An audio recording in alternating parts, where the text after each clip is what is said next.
not even as a joke, but as a real fact, I'm dressed better right now than I did on the last first date I went on a couple months ago. Today, we're reacting to FNAF lore, an hour-long video on the entire FNAF timeline by FNAF. And ladies and gentlemen, I came prepared because I take FNAF lore extremely seriously. As you might be able to tell, today I'm dressed to impress because the FNAF lore is literally the greatest thing that has ever graced the earth. Much better than my parents. Much better than the nicest car I've ever owned. Much better than the love of my life. I take FNAF lore extremely seriously. The outfit I'm wearing, I purchased for this FNAF lore video. And I have never worn anything even remotely close to being as good looking as this, except for my grandmother's wedding. Wedding? I meant funeral. That woman is definitely not alive. What was I saying? My point is though, ladies and gentlemen, today I would like to be able to react to all of FNAF's lore with you while I wear this nice ass suit and this, I kid you not, $200 one-piece tie. Anyway, let's begin. She can sing. All back, all of them, together in one place. Five Nights at Freddy's is a franchise with over a decade's worth of content, spanning countless games, books, and now a movie. There's a reason that no matter whose timeline you watch, they all look different. Making a FNAF timeline is not easy. There are so many ways you can interpret this story, and this is mine. So let's start at the beginning. 1970s. Back in the 70s, a company called Fazbear Entertainment got its start by creating different props and mascot costumes for carnivals, and specifically for something called the Fall Fest. The Fall Fest featured various mascot characters such as a bird, an elephant, and the most popular of all, Fredbear and Bonnie. These specific mascot costumes were so popular, Fazbear Entertainment opened a dedicated restaurant for them called Fredbear's Family Diner. Okay, technically this isn't like the start of the timeline though, would it be? Because like, doesn't the timeline technically now start in the brand new FNAF game that came out recently, right? Like, wouldn't it start there with the, like, the Secret of the Mimic, I believe is what the game was called. And like, that happened even before this. I'm pretty sure that they acquired all of the stuff at the end of Secret of the Mimic, right? Like if you get like the best ending, I should say. Featuring the same Fredbear and Bonnie mascot costumes from the Fall Fest. What Fazbear Entertainment didn't account for though was one of their animatronics from the Fall Fest going rogue,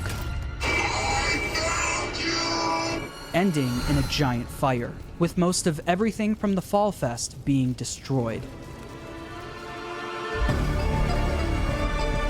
Damn. Dude, this is like a sick video, dude. I didn't know it was gonna be this epic, but you know, I'm very happy, bro. Ooh.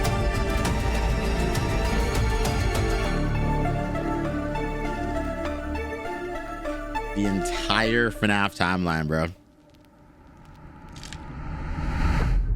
The specifics about the animatronic that went rogue and the fire are unknown and will likely be revealed next year in FNAF's next big release. Although we don't know much about— Oh, okay. This video came out before Secret of the Mimic. All right. You know what? Listen, I'm not going to mention any more Secret of the Mimic spoilers. I feel like I ruined the game for a lot of people who probably haven't played it yet or seen the lore of that. But hey, we'll continue with that knowledge now. How this fire occurred, we do know that after the fire, Fazbear Entertainment started phasing out of the mascot costume era. They needed something new. The two men who helped found Fazbear Entertainment, William Afton and Henry Emily, stepped up to the plate. William Afton was mostly the businessman of the two, handling all of the money, while Henry was the more creative one, with him being in charge of building most of the animatronics and props for the company. With the Fall Fest era of the company coming to a close, they were only left with Fredbear's Family Diner, the standalone restaurant created for the Fredbear and Bonnie characters. Dude, Freddy looks so chill. In order to replace the mascot versions of Fredbear and Bonnie, Henry went to work on new versions of the characters, eventually creating the new Fredbear and Spring Bonnie. The same characters, but with new designs and new suits. Henry called them Springlock suits. These suits are able to double as both an animatronic and a suit that the employees could wear. To switch the suit from animatronic mode to suit mode, the employees could use a hand crank to pull back the animatronic parts, leaving room for them to climb inside. The spring locks that were helping to hold back those animatronic parts were very sensitive though, and with even a little bit of moisture, the spring locks could potentially snap shut, crushing and killing whoever was inside. That just seems like an oversight, by the way. Like, how did you even not think that that was gonna happen? You know what I mean? I mean, to be fair though, it was like the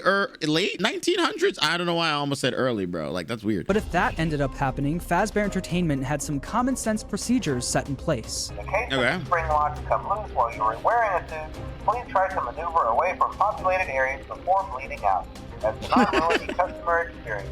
Fredbear's Family Diner ended up being super successful for William and Henry, so much so that other companies tried replicating it. Another company proceeded to rip off Fazbear Entertainment's old mascot characters by creating their own animatronic versions of them. The leader of the group was Ned Bear, a direct copy of Fredbear, followed by a hippo, an elephant, and a frog. All characters from the Fall Fest, and all with slightly different designs to avoid copyright issues. But while the rival company was able to replicate the designs, they could not replicate Henry's state-of-the-art technology. Their robots were poorly made and had to have giant batteries with exposed wires on stage with them. Naturally, the rival company failed and ended up being bought out by Fazbear Entertainment. With all of the success from Fredbear's Family... Dude, the entire story of FNAF is literally just one dude being like, I want to own every animatronic company in this like town or city or whatever, because like I just want everyone to come to my company and go nowhere else. It just boils down to that at the end of the day. Diner, William and Henry decided to branch out and create more characters for a new restaurant. In 1983, William and Henry opened Freddy Fazbear's Pizza, featuring Freddy Fazbear, Bonnie, Chica, and Foxy. With the opening of Freddy Fazbear's Pizza, Fazbear Entertainment was experiencing success like they've never seen before. But with two restaurants now open at the same time, more success also meant more work for William and Henry. The duo were so wrapped up in work that they started neglecting their own families. William was the father of 3 kids, the eldest, Michael, the crying child, and Elizabeth. The crying child has yet to have a 100% confirmed name. I just think that the crying child's name being Evan is kind of cool, right? Like, you could call me the crying child, but the way I be crying when I don't get paid by Twitch, I literally haven't been paid by Twitch. That has nothing to do with this video. So for this video, he will just be called the crying child. Meanwhile, Henry had one kid, a daughter named Charlie. The business partners spent most of their days working, so they both created different ways of taking care of their kids. Henry was the robotics genius, so he used his talents to create a new animatronic to watch Charlie for him. It was called the security puppet. Dude, the security puppet is really terrifying though. Like, just that design, like as a child, if you saw this, there's no way you would think that this is like a friendly design. Like, just looking at this as an adult right now, I know this thing would want to like snap me in two and like make me bleed out on the carpet, bro. This animatronic would sit by the door of Freddy Fazbear's Pizza and make sure that Charlie wasn't able to leave the building. This made it so Charlie could play at the restaurant while Henry worked, without Henry having to worry about her leaving the building or getting kidnapped. The robot was linked directly to a green bracelet that Charlie was wearing. I just want to point out that like a lot of the problems could have also just been solved if any of these men hired babysitters. Like, when we really think about it, a babysitter would have been far more effective, a lot less creepy, and I think overall cheaper than making a robot. Charlie, wearing the green bracelet, tried leaving the building. The security puppet would spring into action. William, on the other hand, was the businessman of the company. He cared more about making money, but also saving money. Naturally, he decided to just force his eldest son, Michael, to babysit while he was at work. Michael was mostly in charge of babysitting the crying child. The crying child didn't have many friends, but he did have a close relationship with his plushies. These plushies were of characters from his favorite show, Fredbear and Friends, Fazbear Entertainment's newest cartoon, featuring Fredbear, Freddy, Bonnie, Chica, and Foxy. The crying child's favorite character, was Fredbear. He especially loved his Fredbear plushie. Although he loved the plushie version of the characters, the animatronics would soon become a different story. One day, while visiting Fredbear's Family Diner, the crying child saw something that would scar him for the rest of his life. While wandering the restaurant, he walked by the employees only room, where an employee accidentally left the door open. Inside the room was his father, William Afton, helping another employee into a spring Bonnie suit. But through the eyes of the crying child, this looked like someone was literally being stuffed into an animatronic suit. The crying child was so young that he wasn't educated on how the mascot characters worked, so seeing a human be put inside of one terrified him.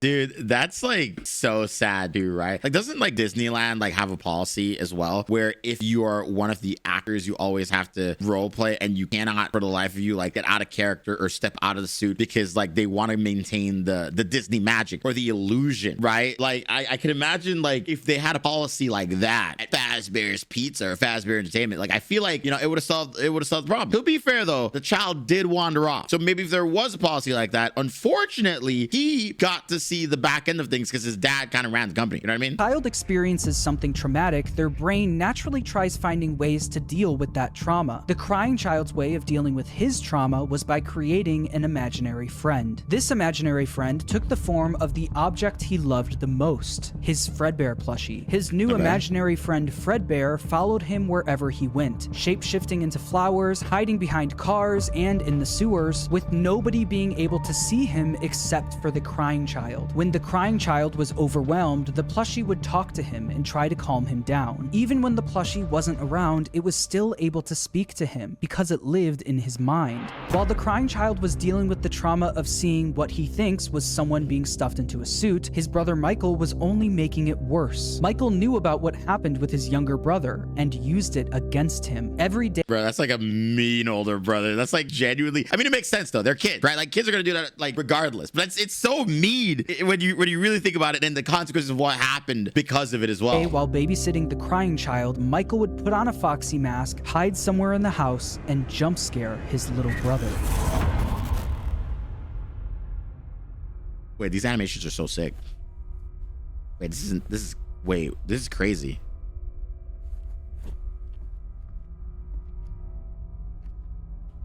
I do like this interpretation though.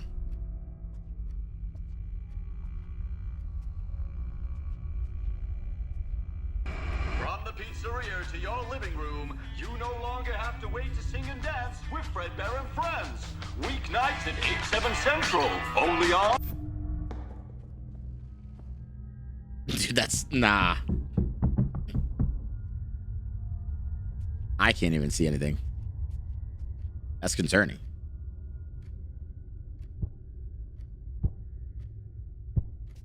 Did they not have nightlights in this house?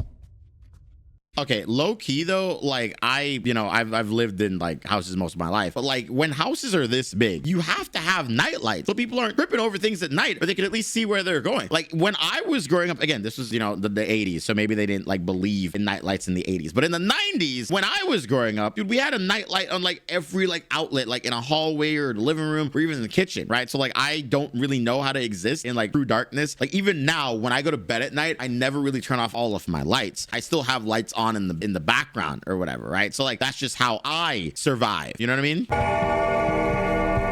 Okay, that clock is loud. Bro, his brother is mean, dude. The moonlight is good enough.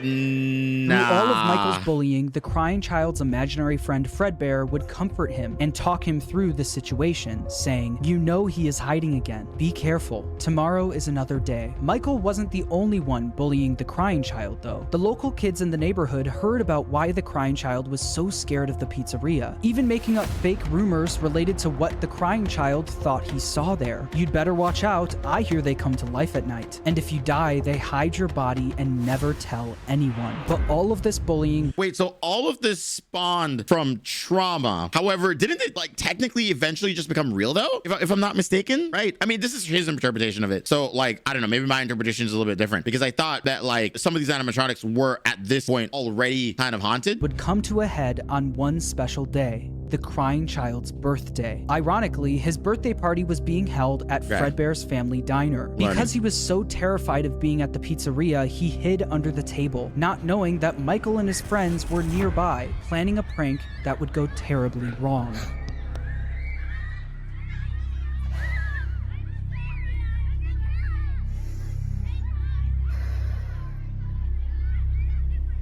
Make sure you grab your pizza. Fredbear and Spring Bonnie will be performing in 5 minutes.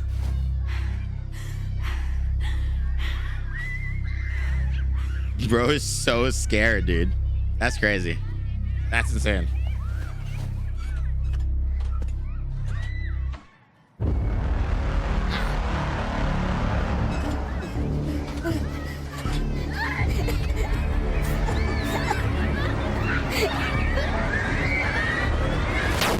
Did he try to hide in the animatronic? Like, did he think that he could enter it through the mouth or something? Like, is that the interpretation here? Because like, that's so terrible, bro. Also, how freaking insanely like strong do the jaws of that thing have to be to crush a skull? Michael and his friends lifted the crying child up to, quote, give Fredbear a big kiss, and Fredbear bit down on him, leaving his body to go limp. Michael and his friends quickly stopped laughing. Because of Michael's immature behavior, his terrified younger brother paid the ultimate price. Although the crying child was badly hurt, he didn't immediately die. Because of the immense brain damage, he slipped into a coma. After being treated at a hospital, the crying child was taken home so he could be comfortable, surrounded by his only friends, his plushies. In the crying child's final moments, Michael decides to apologize for what he's done, saying, "Can you hear me? I don't know if you can hear me.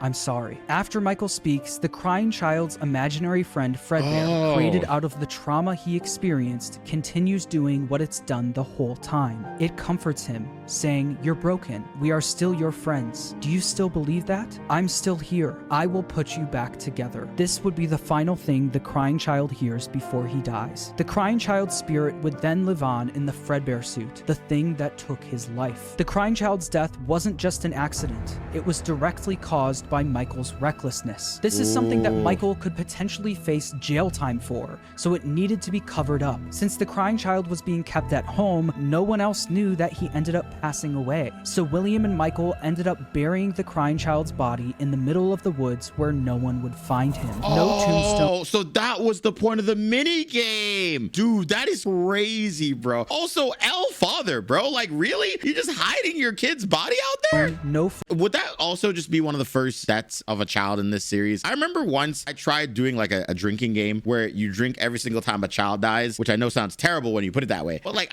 in the end, I think there was only like 17 to like 22 deaths. So like, realistically speaking, it's not that many shots. You know what I mean? Granted, saying that only 17 to 22 kids died sounds terrible out loud.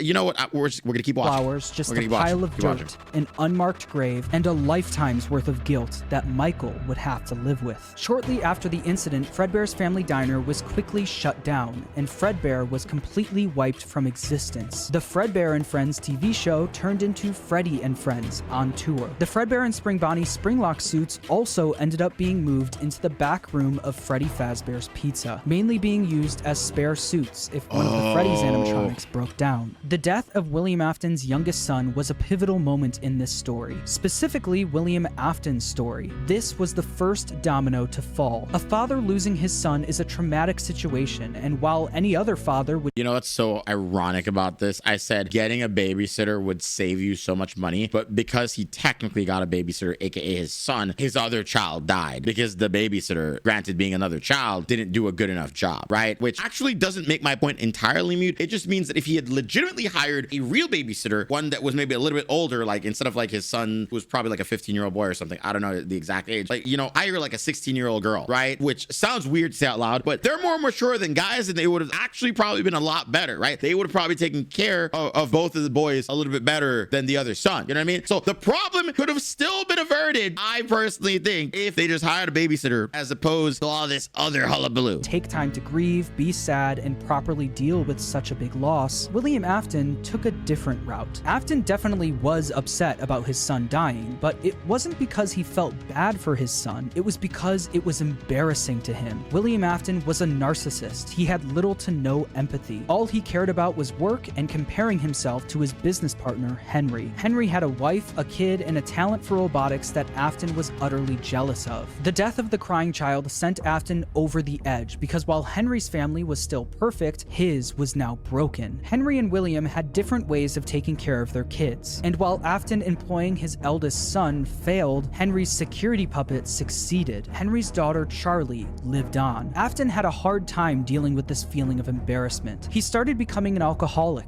frequently visiting the local bar called Junior's. One night, though, after drinking a little too much and getting kicked out of the bar— I think for me, this is like the part that I just didn't understand the most about FNAF lore. It's probably like a lot of this whole like mini game stuff, right? Like I don't think like I ever fully understood this side of it all, despite watching like every single game theory video on FNAF. You know what I mean? He decided that he was going to settle the score with Henry. Charlie. Afton, drunk and filled with rage, drove from the bar to Freddy Fazbear's Pizza, where he knew Charlie was being watched over by Henry's security puppet. Afton planned on risking everything to kill Henry's daughter, Charlie. He didn't care if he got caught, and he didn't care if he went to prison. But when Afton got to Freddy's, he noticed that Charlie was standing outside by herself. It turned out that some bullies were able to trap the security puppet in its box and lock Charlie outside the building, giving Afton the perfect opportunity to kill Charlie outside of the pizzeria. The security puppet was eventually able to escape its box and went looking for Charlie. As Afton sped away, the puppet noticed that Charlie was outside in the pouring rain. It then did what it was programmed to do and went to protect her. But as the puppet got closer to Charlie's body, the rain started making it short circuit. It was forced to crawl its way over to her until the rain got to be too much, and the puppet shut down right next to Charlie's body. While Charlie and the puppet lay lifeless next to each other, Afton was speeding home, driving right past where he buried his son and the bar he got kicked out of. When Afton got home, he was met with his wife sitting in the living room. Dude, wait, that's so evil. So he literally just killed the other person's like child just so he could feel a little bit better. Dude, that's so screwed up, bro. This man is evil, bro. Like, he's so evil. That's why he's purple. I mean, like orange right now for whatever reason. Like, you know, I think I don't even know what the excuse is as to why he was like orange-ish here or whatever. Was it like an error in coding or something? But like he should have been purple. You know what I mean? I guess orange in a weird way, like the opposite of purple. I don't know what the lore is behind this. Can someone explain this to me? Room watching TV, and Michael in his bedroom. Afton was a drunk and abusive father and fully blamed Michael for what happened to his youngest son. Mrs. Afton tells him to leave Michael alone because he's had a tough day, but Afton doesn't listen. He goes over to Michael's room and pounds on the door, only for the door to be locked. He then makes his way around the house to try and find a way in from the outside, but once he gets to Michael's bedroom window, he notices that it's broken, and Michael was gone. Michael was so upset by what he did to his brother that he would sometimes see visions of Fredbear appear and disappear. Tonight, Fredbear appeared outside his bedroom window, and it almost felt like his brother was calling out to him from beyond the grave. This would happen frequently. Dude, that's every time I don't even know if you guys can see that. Maybe if your brightness is high enough, you can. But that's so ridiculously terrifying, dude. Like, if I were a teenager and I saw this, like, heck yeah, I'd be freaking out, bro. Like, what? Also, someone in chat says, do you not know this already? Guys, I literally wouldn't be watching this video with you if I knew this. You think I rewatch things? No, that's not how this works, guys. I watch it for the first time. That's why we're doing this. That's the whole point of it. Michael would run to the spot where they buried his younger brother, only to find that nothing had changed. His younger brother was still gone and buried in the ground. Afton knew Michael did this often, saying, ran off to that place again. He will be sorry when he gets back. The guilt of killing his younger brother haunted Michael in his real life, but also in his dreams. Michael would constantly have nightmares about the animatronic that took his brother's life. These were the exact same nightmares his younger brother used to have every night, now passed on to him.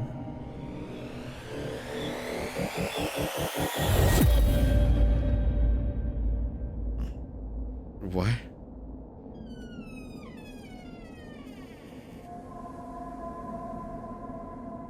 Oh no.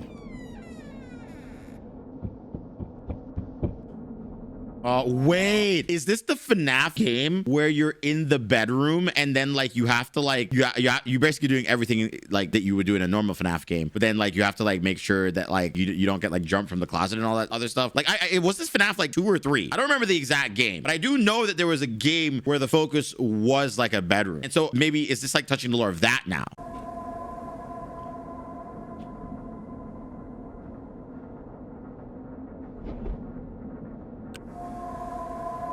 Nah, bro. Nah, the closet, bro. The closet. It's the closet, isn't it? It's full. Oh, God. Did you see that?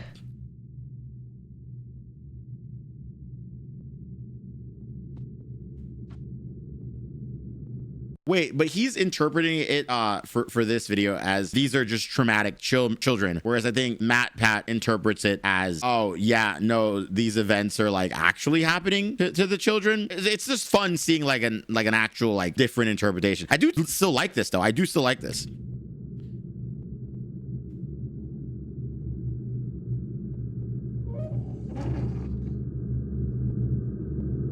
Holy fuck, dude. After the death of Charlie, Fazbear Entertainment tried their best at covering it up. Fortunately for them and for William, the crime was committed outside, where no one was around to witness it. William was able to get away with everything, while Fazbear Entertainment never spoke of the incident again. The security puppet was quickly moved to the back room of Freddy Fazbear's Pizza, where the retired Fredbear and Spring Bonnie suits resided. But something was different about the security puppet. Dark tears now appeared on the mask of the animatronic. Dark tears that weren't there before. This is something that Afton quickly noticed the next day when he went into work. He'd heard about what happened moments after he sped off. He knew the security puppet was found laying next to Charlie's body. So does that mean Charlie's soul now resided in the puppet? William definitely noticed that the puppet looked different, almost like it was haunted, almost like it was thinking. Other employees would eventually notice the same thing. I'll be honest, Oh, no. I never liked that puppet thing. It's always thinking, and it can go anywhere. After realizing the security puppet may be possessed by the spirit of Charlie, Afton went back and looked at the crying child's Fredbear plushie, only to find that it also seemed to be haunted. The crying child feared for his life every single day, and that plushie was something he was able to cry and pour his agony into. Afton believed that this is what caused the plushie to appear haunted. It wasn't made alive by the spirit of his son, it was made alive by the agony and fear his son poured into it. Afton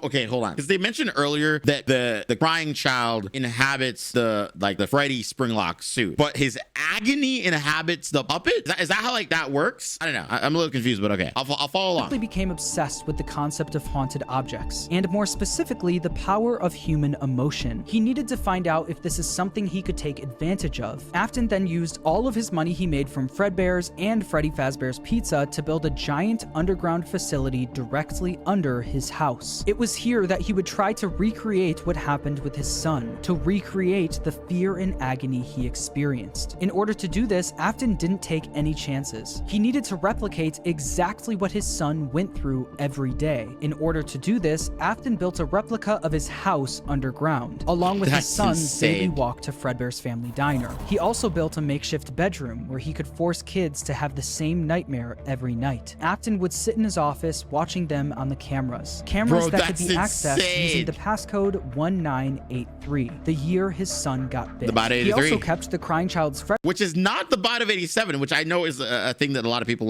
thought it was initially. To be fair though, Markiplier made that meme a thing, right? But I think it's still funny to say, but it's actually the bot of 83. Fredbear plushie on the desk as a reminder of what he was trying to replicate. Okay. In the makeshift bedroom, there were dummy animatronics that wheeled down the hallway. But the kids wouldn't see them as just blank dummies on wheels. Afton would pump hallucinogenic gas into the room to get the kids to think that what they were seeing was a monster. These nightmare gas canisters were being stored all throughout his underground facility. What? And on the bed of this makeshift bedroom was a Freddy plushie, in the hopes that the kids would pour their fear and agony into the plush, like his son did to his plushie. On the other side of the bunker where Afton recreated— This man is so evil, bro. Legitimately so incredibly evil. I cannot even fathom how you could be this screwed up as an individual. You know what I mean? The crying child's walk to Fredbear's, he placed a bunch of Fredbear plushies all over the place. These Fredbear plushies had walkie-talkies inside of them. This was Afton's way of recreating his son's imaginary friend that would talk to him wherever he went. Afton would speak to the kids through his walkie-talkie sitting in his private— Wait, so then what game is this then, where he recreated his entire house underground or whatever? Which one is this one, chat? office. After setting up the bunker, Afton was only missing one more thing: the kids to run these experiments on. He needed a way to kidnap and capture kids without being caught, and he had the perfect way to do it. Yeah, guys, I have a perfect way to kidnap children. The show will begin momentarily. Everyone, please stay in your seats. Enter Circus Baby and the Funtime animatronics. These robots were specifically built by Afton to capture kids, featuring Circus Baby. Oh, these are the ones with the scoop, right? Sister location. Oh my God, dude, it's like, it's literally all coming together making sense. I love this timeline video so freaking much. Do you see why I dressed up in a suit now? Do you understand how serious this was for me? Right, being a FNAF lore lover, all right, they call me the FLL, terrible name, but like being a FNAF lore lover myself, I legitimately just want to understand this, the timeline a little bit more, and this video is actually doing a great job so far, right? Don't get me wrong, I've watched every single game theory on a video on this channel, but like those videos get convoluted like really quickly, really early on, and then there's a lot of like fixing the timeline and making sure certain things are changed to make sense or whatever, whereas this is like one of the more recent videos from this creator, and you know, they're just going with everything that we know, and it is less convoluted, except it doesn't involve the secret of the mimic stuff, which I think would convolute this a little bit more, but for the most part this is fine so far and I'm okay with it. Baby, Funtime Freddy, Funtime Foxy, and Ballora. They feature advanced technologies such as parental tracking, voice mimicking / luring, and storage tanks. Circus Baby, the star of the group, was even able to make ice cream as a way to lure kids to her. Once the kid got too close, a giant claw would reach out, grab them, and lock them in the animatronics storage tank. Some of the board members from Fazbear Entertainment were suspicious of these new animatronics. She can dance. She can sing. She's equipped with a built-in helium tank for inflating balloons right at her fingertips. She can take song requests. She can even dispense ice cream. With all due respect, those aren't the design choices we were curious about, Mr. Afton. Afton even created a new restaurant for these animatronics called Circus Baby's Pizza World. Elizabeth, William Afton's daughter, was fascinated by Circus Baby. All she wanted to do was play with her, but Afton wouldn't let her. Daddy, why won't you let me play with her? You let the other children go see her. Why won't you let me go? He strictly told her to stay away from the animatronic, but one day she didn't listen. On the opening day of Circus Baby's Pizza World, this man is bad with children. I'm just realizing and recognizing this man is like terrible with children, and he shouldn't even be anywhere near children to begin with. I mean, but to be fair, his entire goal is to be near children. Chris Hansen would love this man, which isn't even a good thing either. I don't think anything I'm saying in regards to William Afton is good. This man is terrible. Another domino would fall in Afton's life, and Elizabeth would soon be the victim of his terrible misdeeds. I can do something special. Did you know that? I can make ice cream, although I only did it once. What a wonderful day, though. I was in a small room with balloons and a few tables. I would always count the children. I'm not sure why. They usually played together in groups of 2 or 3. There were 4, then 3, then 2, then 1. Time to play. What happened to the children? What happened to the children? Oh, this is how you capture children. Never mind.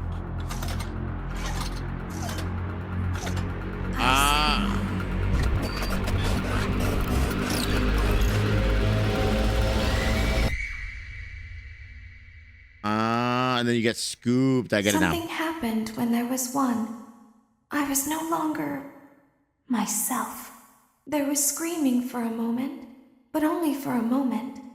In an instant, Elizabeth was grabbed by Circus Baby and thrown into her stomach hatch. The sheer force of her being grabbed and thrown into the robot's storage tank was enough to kill her almost instantly. This is something that William wasn't able to test. That was until his daughter became the test. William Afton now lost another one of his kids, but this time it was all his fault. After just one day of being— This man is so bad, bro. Like, again, like, we need to call freaking CPA on him, bro. Like, ain't no way this man is losing kids left and right. Just losing your whole family to the animatronics that you helped design yourself. You know how crazy that is, dude? Being open, Circus Baby's Pizza World was shut down. Afton covered up the incident by telling the public that the restaurant shut down due to gas leaks. But not everyone bought that story. The local newspaper wrote about the incident, saying, in other news, the grand opening of Circus Baby's Pizza World has apparently been canceled due to reported gas leaks in the building. Sources close to the establishment questioned the report, saying that strange activity around the area at night suggests something else is to blame. One local is quoted as saying, "Everything just stopped. There was so much excitement built around this place opening, and then they just stopped talking about it." A tenant from across the street claims to have witnessed a large group of cars surrounding the building during the night, and large pieces of equipment being taken out of the building under tarps. A few weeks later, the building was for sale. There is no comment yet from the local entrepreneur who financed the venture. That local entrepreneur, William Afton, successfully covered up everything. He was able to bring Circus Baby and the Funtime animatronics back down into his bunker. But once he got them there, he noticed something was different about Circus Baby. One distinct feature about Circus Baby was her blue eyes. But what once was blue eyes now were green, the same color as Elizabeth's. In that moment, he knew that his daughter's soul attached itself to the robot. Her soul lived on in Circus Baby. Afton knew that the way Charlie went on to possess the puppet was sloppy, and it was hard to recreate without getting caught. But what if the kids' bodies were hidden where no one would ever look? What if, just like his daughter, their bodies were stuffed into the animatronics?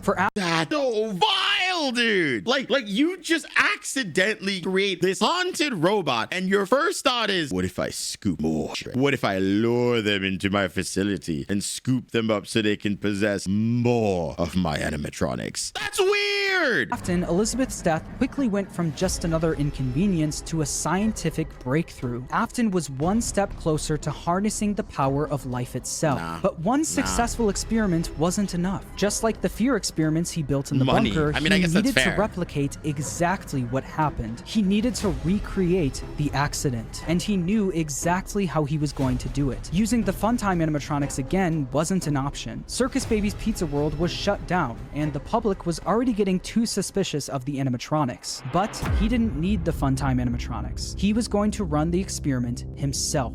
On June 26, 1985, William Afton made his way to Freddy Fazbear's Pizza. There, he would put on the old Spring Bonnie suit from Fredbear's to lure 5 kids into the back room.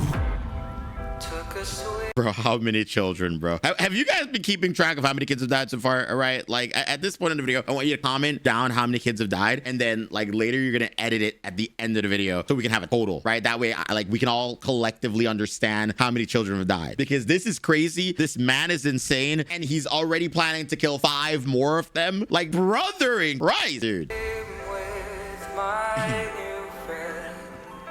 That's insane, bro.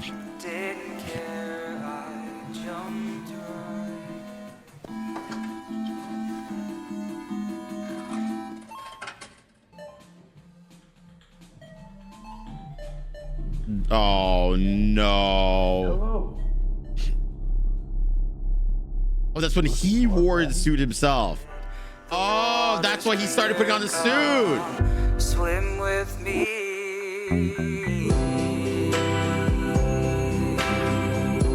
Dude, that's insane.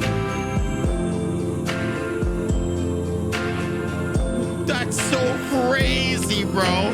This man is wild. Dude, ain't no way, man. Just luring kids left and right, brother. Ain't no way. Nah. We gotta lock him up, bro. We gotta lock this man up. Like, ain't no way. We have allowed this man to live for too long. All right. To be fair, no one knew he was doing this, but like, that's crazy that he even got away with it to begin with. One by one, Afton killed them and stuffed their bodies into the animatronics. Susie was first, being stuffed into Chica. Gabriel went into Freddy, Jeremy into Bonnie, Fritz into Foxy, and then there was Cassidy, who went into Fredbear, aka Golden Freddy. At this point, Afton had no idea that the crying child spirit was in Golden Freddy. So that's how we get the 2 souls that are inside of Golden Freddy. That makes so much more sense to me now. See, you know, when you have videos like this that break it down for individuals like me who aren't smart enough to figure it out on their own, then, you know, this is what makes life a lot better, right? Like, I always kind of wondered, you know, how that made sense. But now understanding that he didn't already know that there was a soul in there, he just did it for the love of the game, try to put another soul in there to further his experiment, and that makes sense. So he didn't think twice about shoving Cassidy in there. The way Afton killed Cassidy, though, was different from the rest. Freddy, Bonnie, Chica, and Foxy were just regular animatronics. Afton had had no choice but to kill them, then stuff them into the suits. But Golden Freddy wasn't just a regular animatronic, it was a Springlock This suit. one was a Springlock. The same Springlock suit that took his youngest son's life. Afton was aware of how dangerous the Springlocks were. Any bit of moisture or too much movement would cause them to snap shut, slowly killing whoever was inside. So that's exactly what he did to Cassidy. He put him into the suit and watched as the Springlocks snapped shut, cementing Cassidy's death as the most brutal of them all. Freddy...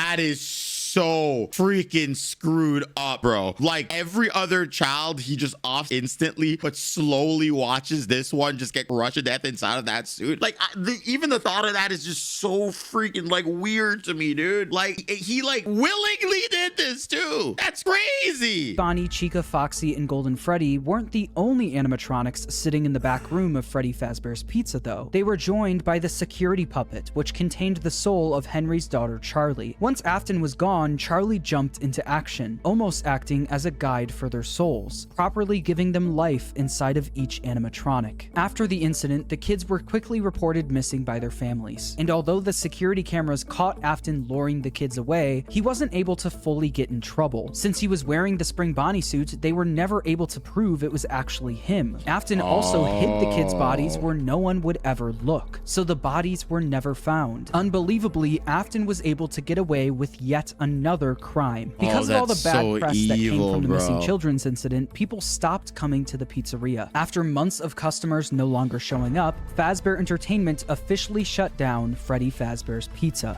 So that makes sense. He ruined his own business, bro. Out of his weird experimentations, bro, ruined his own freaking business. And like, what was even the point, right? Sure, you want to do these weird, freaky experiments, but now you're just losing money, right? Now you're just burning it all. Shortly after the pizzeria shut down, Afton decided to pull the Funtime animatronics out of retirement and finally get his underground facility fully operational. He knew he couldn't try opening another Circus Babies restaurant, so he had a new idea. Due to the massive success and even more so the unfortunate closing of Freddy Fazbear's Pizza, it was clear that the stage was set, no pun intended, for another contender in children's entertainment. Unlike most entertainment venues, our robotic entertainers are rented out for private parties during the day. Afton opened Circus Babies Entertainment and Rental. This way, he could rent out the Funtime animatronics to local birthday parties, capture kids, and bring them back to his underground bunker to be experimented. So he started a rental service to capture more kids? This man, like, I keep thinking it's not gonna get worse, but then it just gets worse. And like, it's so unfortunate, you know? Like, FNAF lore is some of the most gruesome lore I think I've ever seen.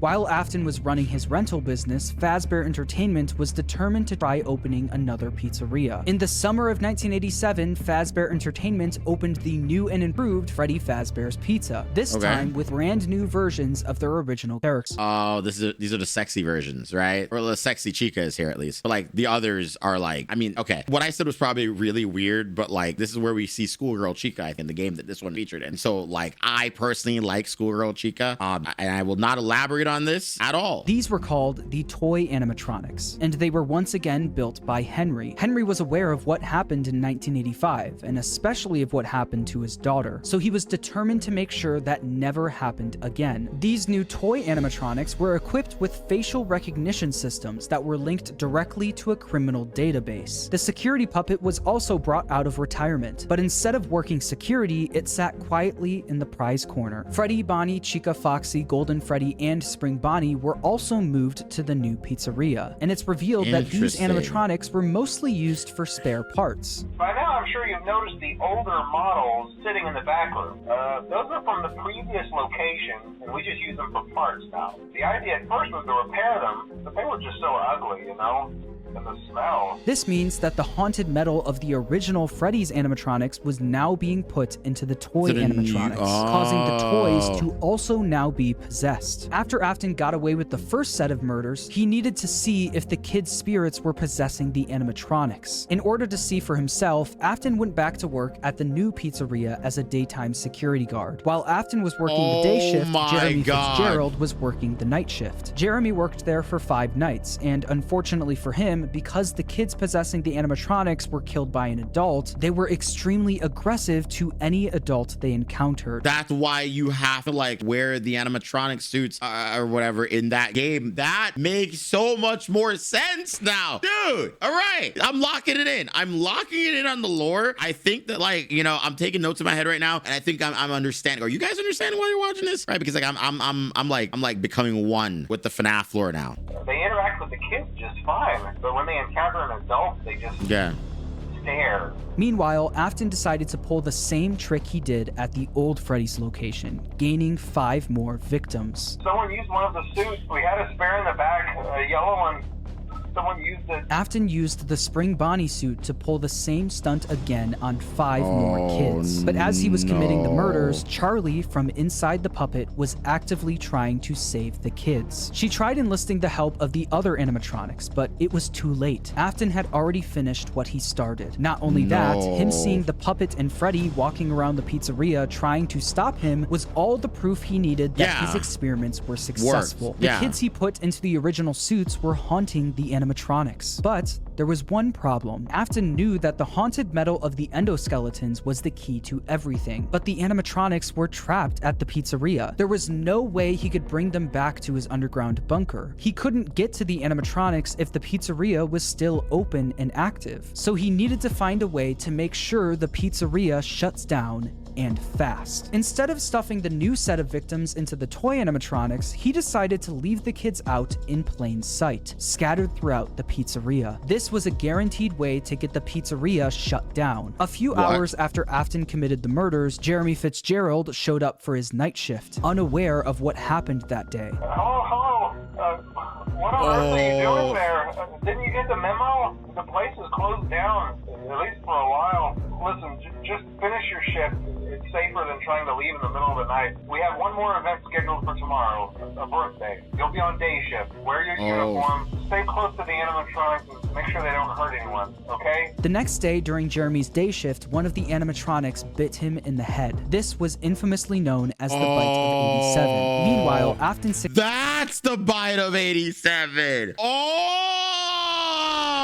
Okay, guys. Okay, now we got the real bite of 87. Dude, that's crazy. That's actually crazy. So the kids like just murdered someone out of aggression, hoping that it was the person that actually killed them. They don't know who actually killed them because he was wearing like the freaking like ringlock suit the entire time, but it never got to his face. So he just had aggression towards adults in general. So it makes so much more sense now. Dude, what? That's insane, bro. Successfully got the pizzeria shut down. The local newspaper wrote about the incident, saying after being open only a few short weeks, Freddy Fazbear's Pizza is closing its doors. The new animatronics will be scrapped due to possible malfunctions. However, the original characters are being kept in hopes of a possible reorganization of the company. Since the toy animatronics were now being scrapped, he knew he could get away with taking their endoskeletons. But he also knew that he couldn't risk showing his face at the pizzeria again, so he got his oldest son Michael to do the work for him. William was easily able to get Michael to do whatever he wanted. William was abusive and manipulative, while Michael was haunted by the guilt of what he did to his younger brother. Because of this, Michael basically acted as William's puppet. Michael showed up for the night shift at the now closed Freddy Fazbear's Pizza under a code name, Fritz Smith. At the end of his shift, he would successfully steal the toy animatronics endoskeletons for his father, causing him to get fired his first day on the job due to tampering with the animatronics. As it said in the local newspaper, while Fazbear Entertainment scrapped the... And the odor was because he was a shut-in and he didn't shower because he was depressed all the time because he accidentally killed his little brother. That makes so much sense now, dude. Like, literally everything is falling into place. Like, you know, when you really pay attention to everything that's going on in the FNAF world, it just locks into place, kind of unlike a spring lock. You know what I mean? Toy animatronics, the original Freddy, Bonnie, Chica, and Foxy were going to be fixed up and reused, and that's exactly what they did. After the 1987 Freddy's location shut down, they opened yet another location, this time using the exact same building as the first Freddy Fazbear's Pizza. How were they allowed to keep opening up locations, right? Like, I feel like realistically, if at this point, Chad is saying 13 children have died. I don't know if they're correct. YouTube comments, you can correct me. At this point in the video, I want you to tell me how many people have died. Timestamp it and be like, Evan, this many people died here. But like, realistically, whatever many people died at this point, how were they able to open another location? You know what I mean? Like just how do you even get the permits to keep doing this or whatever? Like, it just does not make sense whatsoever. And it is a little crazy to me that they were even like allowed to like freaking reach, you know? Like, it just doesn't make sense that some government official or city official, whatever the heck, would just allow them to just open another location after X amount of children died there. You can imagine this didn't work out great for the business. People already had a bad impression of Fazbear Entertainment, so using the same building that the original murders took place in didn't help business. Customers barely showed up to the new pizzeria, leading it to shut down by the end of 1993. Although this was bad news for Fazbear Entertainment, this was great news for William Afton. Afton was able to acquire the endos of the toy animatronics, but that wasn't enough. He needed all of the haunted endoskeletons, especially the ones in the original animatronics. Once the pizzeria shut down, Afton came up with a plan to steal the endos from the animatronics. Each pizzeria was designed with something called a safe room. As always, if there is ever an emergency, please go to the designated safe room. Every location is built with one extra room that is not included in the digital map layouts programmed into the animatronics or security system. This room is hidden to customers, invisible to animatronics, and is always off camera. This room was hidden from guests and invisible to the animatronics. Afton would use this to his advantage, luring each of the animatronics to the safe room and dismantling them one by one. The kids possessing these animatronics were the same kids he lured into the back room all those years ago. He planned to use the same trick to lure the same kids all over again.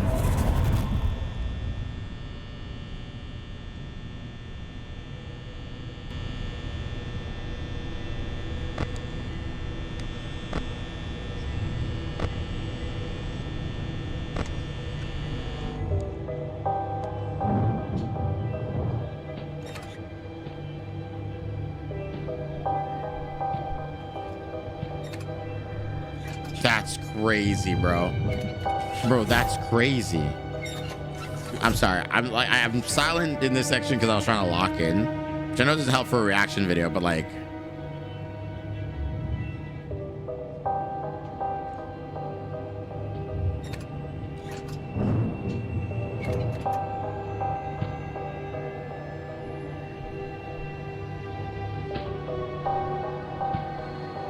these animations are done extremely well, though.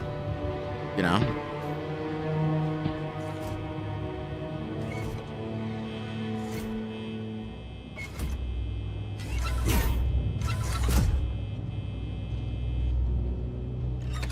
What, does he like short circuit them when they get there and then just, you know, start dismantling?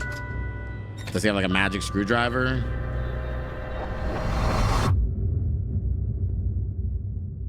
Once he finished dismantling each animatronic and stealing their endoskeleton, he brought them down to his underground bunker, where he would melt them all down into one liquid substance called Remnant. Not only did Afton rob these kids of their lives, he would use their souls long after they're gone for his own personal gain.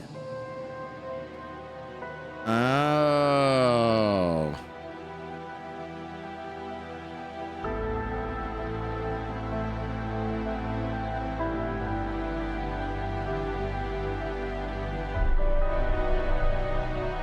This man is evil, bro. Like, so insanely evil. Wait, so when does he get like wrapped in the spring lock, right? Like, when is that gonna happen? You know, it's supposed to. Am I spoiling this for anyone watching? I'm so sorry. I'm watching this as someone who knows a bit of the lore and is just trying to understand the timeline a little better, right?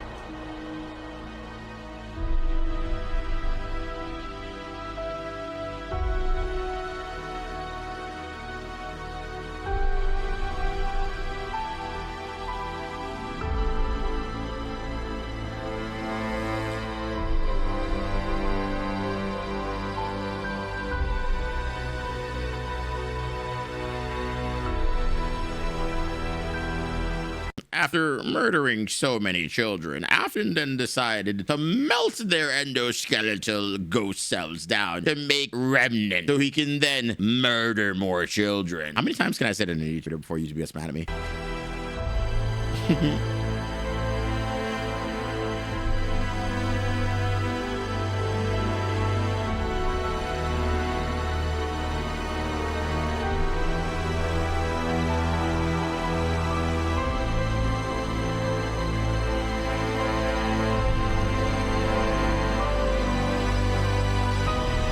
So dramatic, you know? Like it feels intense.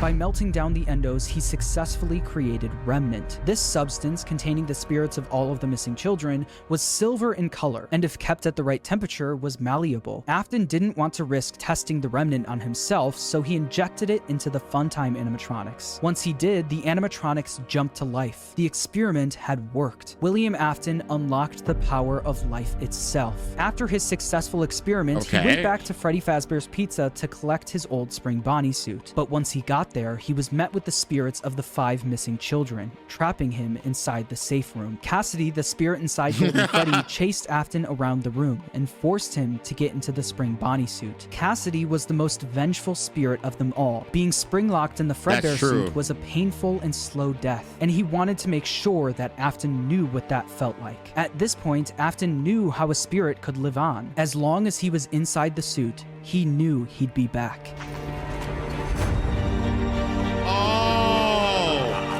Oh, he's so smart! Oh, he's so evil, but oh my gosh! Genius! Monster!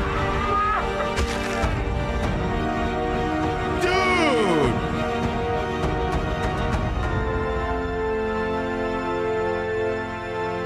As Afton laughed, the spring locks snapped shut, forcing him to go through what Cassidy went through. This was an act of revenge by Cassidy, and it wouldn't be the last. Afton was now confined to the safe room of the now shut down Freddy Fazbear's Pizza, and because of this, everything in his underground bunker was left abandoned. But even with Afton gone, the rental business continued on its own. All of the Funtime animatronics containing the spirits of the missing children they were and now even his alive. daughter Elizabeth were still being rented out during the day and then brought right back down to the bunker. All the spirits wanted to do was escape, but they were always put back underground. After Afton went missing, his eldest son, Michael, who's been blindly helping his father, remembered what his father told him if he ever went missing. If William wasn't there to finish his work, Michael would do it for him. Afton's underground facility was always off limits to Michael, but since he was now gone, Michael had no choice. He took the elevator down to where his father worked every day. Although Michael was helping out his father by stealing some of the endos from the animatronics back in the day, he never exactly knew what William was doing until he got down into the bunker. Was there a second sister location game, or am I like misremembering right now? Because is this now following the I guess the story of that game, right? In terms of what's happening now? Maybe I'm confusing it for like one of the VR titles. I don't know.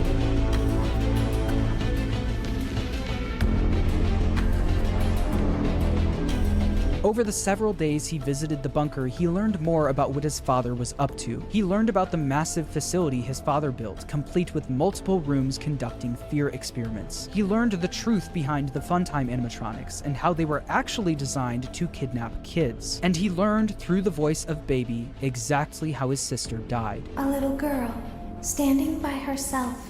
My stomach opened, and there was ice cream.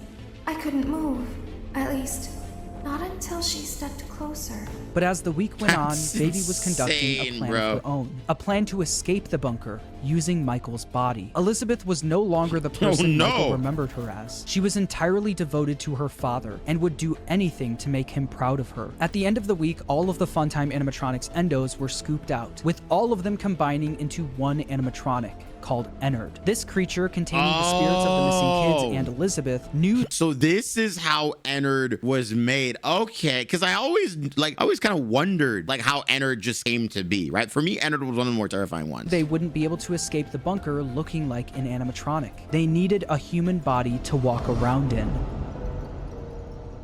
And so all of them just thought to take Michael's body.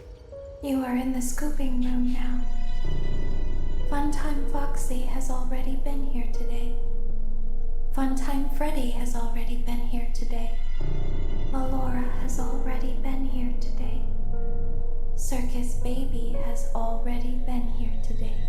That's so terrifying. I've been out before, but they always put me back. They always put us back inside. There's nowhere for us to hide here. There is nowhere to go. Oh, and this is the kids just trying to escape. Oh my God. It's such a terrible way of doing it, but like, I mean, they're kids, right? They are kids, and they've just kind of been trapped. Souls just forced to do the bidding of these people for so long. Like they're at this point over it, right? So like, I get that, but man, it's so unfortunate. You know what I mean? When we look like this. But if we looked like you, then we could hide. If we looked like you, then we would have somewhere to go. The scooper only hurts for a moment. Wait, so like, was the point of what they were trying to do is scoop up his inside and then quite literally like take over his flesh as Ennard? Because how are they even expecting that to work? Again, though, they are children. I guess they don't necessarily know if it'll work or not. They're just hoping that it would. But that's so weird and so like wrong and so unfortunate. But like this entire story is a tragedy at the end of the day. So like, I guess they wouldn't necessarily know for sure.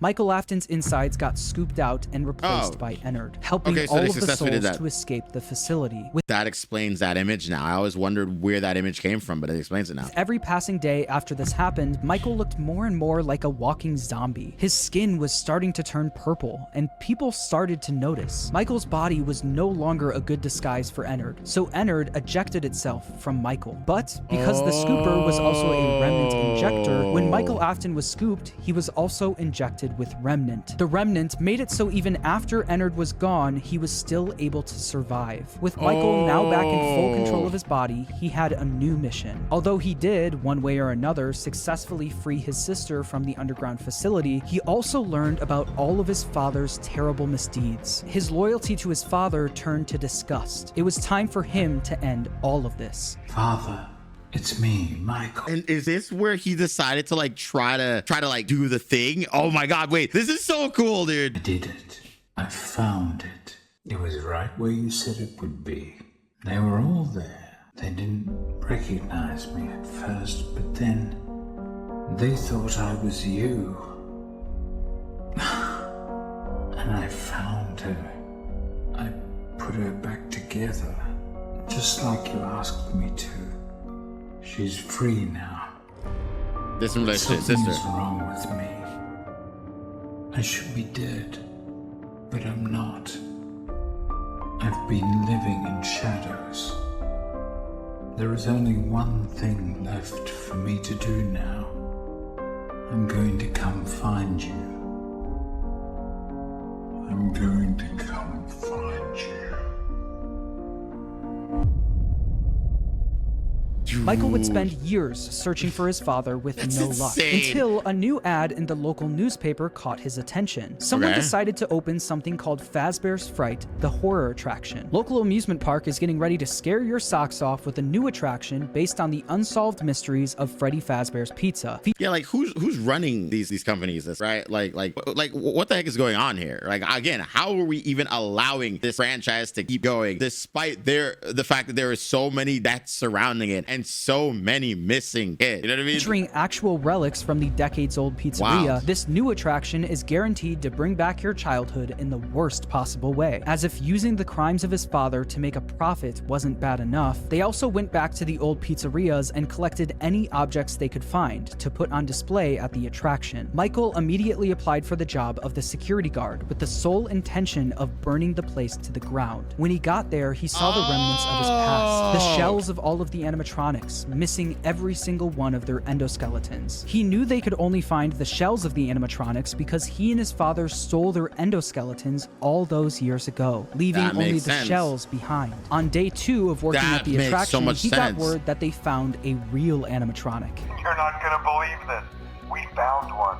A real one. This real animatronic ended up being his father, still inside the spring bodysuit he died in decades ago. Even though his father was now in the building with him, he still decided to go through on his plan, all in an effort to end his father once and for all. Michael then rigged the wiring in the building to catch fire, burning the horror attraction to the ground with his father inside. Dude, that's like so insanely hardcore. Like, the hatred that you have to have for someone to be willing to do this is crazy. Dude is like, I will take down your entire empire.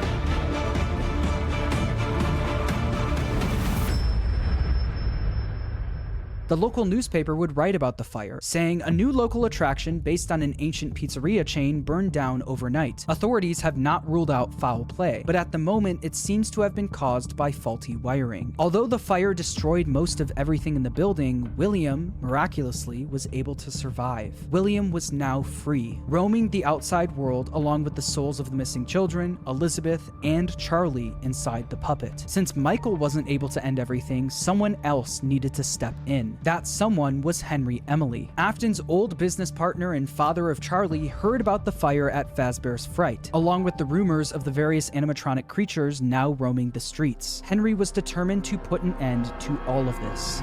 Dude, so Henry's just kind of been chilling this entire time, right? Henry's like, yeah, sure, I lost my daughter, but like, you know, I want nothing to do with this, dude. Like, I'm just kind of like out here doing my own thing. Like, how do you even like do that, right? Was he even still a part of the company at this point, or had he stepped away from the company and then come back because he felt an obligation to try to do something at this rate? You know what I mean? Like, it's really hard to tell.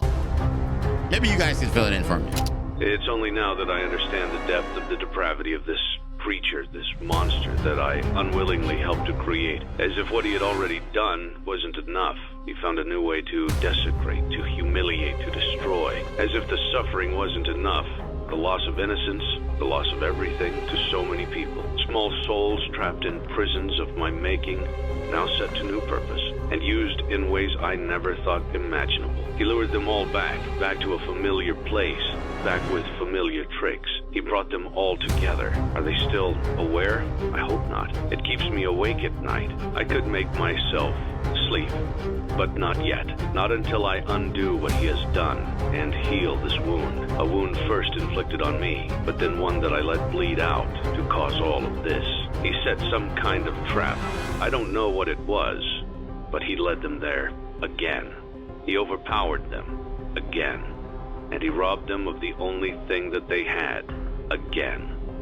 I don't know how those tiny breaths of life came to inhabit those machines, but they will never find rest now, not like this. I have to call them all back, all of them, together in one place. By gathering all of the animatronics in one place and locking them in the same room, he would be able to burn them all to the ground for good, effectively freeing their spirits in the process. Another attempt in order to burn do things this, down. Henry created a new restaurant called Freddy Fazbear's Pizza Place. He knew that the spirits and William couldn't resist coming back to a new location, even if it was all just a trap. Charlie was different though. She was smarter than the rest, so Henry knew she wouldn't be as easily fooled. So he created an animatronic called Lefty, standing for lure, encapsulate, fuse, transport, and extract, specifically to capture the puppet and bring it to the pizzeria. While trying to find someone that would help him carry out his plan, one person showed up for the job, a person who was also determined to finally end all of this, Michael Afton. Day after day, the animatronics roaming the streets would show up in the alleyway next to the pizzeria. Dude, that's so insane, bro. Like, that's so crazy. The two of them just out of pure absolute hatred and envy for freaking William were like, nah, we are gonna make sure that this is put to a freaking end, dude. That's wild. Like, do you know how cool that is? I don't know. I really like FNAF lore, as I've told you guys a billion times now. I mean, obviously, it's why we're watching this video and why I look this good for my $200 One Piece tie. I'm not even lying, by the way. This tie literally cost $200. But I absolutely love it. But that's not the point of that. What I'm trying to say is that, like, legitimately, with lore this cool and a story this rich, and unfortunately a lot of dead kids, I think it's been one of the craziest things or craziest stories to ever grace the internet. And there are not many games that have stories that feel this complete. Albeit very convoluted, it still does feel incredibly complete, if that makes sense. Baby, aka Elizabeth, the souls of the missing children, and the crying child, now appearing as Molten Freddy, Charlie and Lefty, and his father, William, all showed up in the back alley. Michael would then collect each animatronic and throw them into a facility under the pizzeria, designed to be a maze with no exit, where the animatronics would roam around without even knowing they're trapped, until the end of the week, where they would all be burned to the ground. With all of the souls, including William himself, now in one place, Henry's plan was in motion. As far as Elizabeth and William were concerned, this was a good thing. All of this remnant now in one place was all that they wanted, until Henry stepped in. You played right into our hands. Did you really think that this job just fell out of the sky for you? No, this was a gift for us. You gathered them all together in one place, just like he asked you to. All of those little souls in one place, just for us. Yeah, but what did they want to do? Right? Now we can do what we were created to do and be complete. I will make you proud, Daddy. Watch, listen, and be full. Connection terminated. I'm sorry to interrupt you, Elizabeth, if you still even remember that name, but I'm afraid you've been misinformed. You are not here to receive a gift, nor have you been called here by the individual you assume, although you have indeed been called. You have all been called here, into a labyrinth of sounds and smells, misdirection, and misfortune. A labyrinth with no exit, a maze with no prize. You don't even realize that you are trapped. Your lust for blood has driven you in endless circles, chasing the cries of children in some unseen chamber, always seeming so near, yet somehow out of reach. But you will never find them. None of you will. This speech is so badass, bro. And to you, my brave volunteer, who somehow found this job listing not intended for you. Although there was a way out planned for you, I have a feeling that's not what you want. I have a feeling that you are right where you want to be. I am remaining as well. I am nearby. This place will not be remembered, and the memory of everything that started this can finally begin to fade away, as the agony of every tragedy should. And to you monsters trapped in the corridors, be still, and give up your spirits. They don't belong to you. For most of you, I believe there is peace, and perhaps more, waiting for you after the smoke clears. Although for one of you, the darkest pit of hell has opened to swallow you whole. So don't keep the devil waiting, old friend. My daughter, if you can hear me, I knew you would return as well. It's in your nature to protect the innocent. I'm sorry that on that day, the day you were shut out and left to die, no one was there to lift you up into their arms the way you lifted others into yours. And then what became of you? I should have known you wouldn't be content to disappear. Not my daughter. I couldn't save you then, so let me save you now. It's time to rest for you and for those you have carried in your arms. This ends, for all of us, in communication. I'm not gonna lie, bro. Like, there was a point where I could recite that entire speech, and it's only because I genuinely was so goddamn obsessed with just how insanely fucking cool it is. You're right? Like, it's such a cool speech. Like, you are so cool to kill so many people who are technically already dead again, right? No, it's cold. You're absolutely right, Chad. But like, it's so cool. It's so insanely cool, man. Like he was doing the right thing, and he did it in the best way that he thought possible. And like, this man just just, after like sitting back for so long, finally was like, all right, I'm gonna put an end to all of this. God, it's so good, man. It's so freaking good. I love FNAF lore. I'm obsessed. Okay, I've been saying it time, but it's amazing. It's incredible, right? Like it's just wonderful. Henry putting fire to the animatronics may have freed the spirits from the metal of the robots, but some of them still needed help actually moving on into the afterlife. This help, I like that. It's so cool. It's frozen. She helped guide the spirits into the robots. Now she would help them move on. In the world of Five Nights at Freddy's, the way a spirit can move on is by them being put into a happy memory. The memory Charlie chose actually comes from the crying child and the day he got bit. Piece by piece, Charlie put that terrible, shattered memory back together, but this time she would change it into a happy memory. Instead of the crying child getting bit on his birthday, Charlie changed it so that all of the missing kids and Charlie would celebrate him, giving him a giant birthday cake. By changing that terrible memory into a happy one and attaching all of the spirits to it, they were able to successfully pass into the afterlife. Oh, so that explains the mini games. Interesting. That's so cool. This is so dark.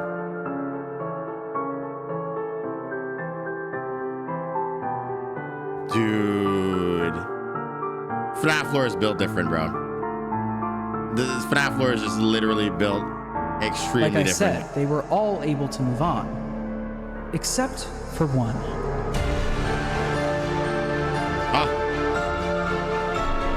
No. No. No.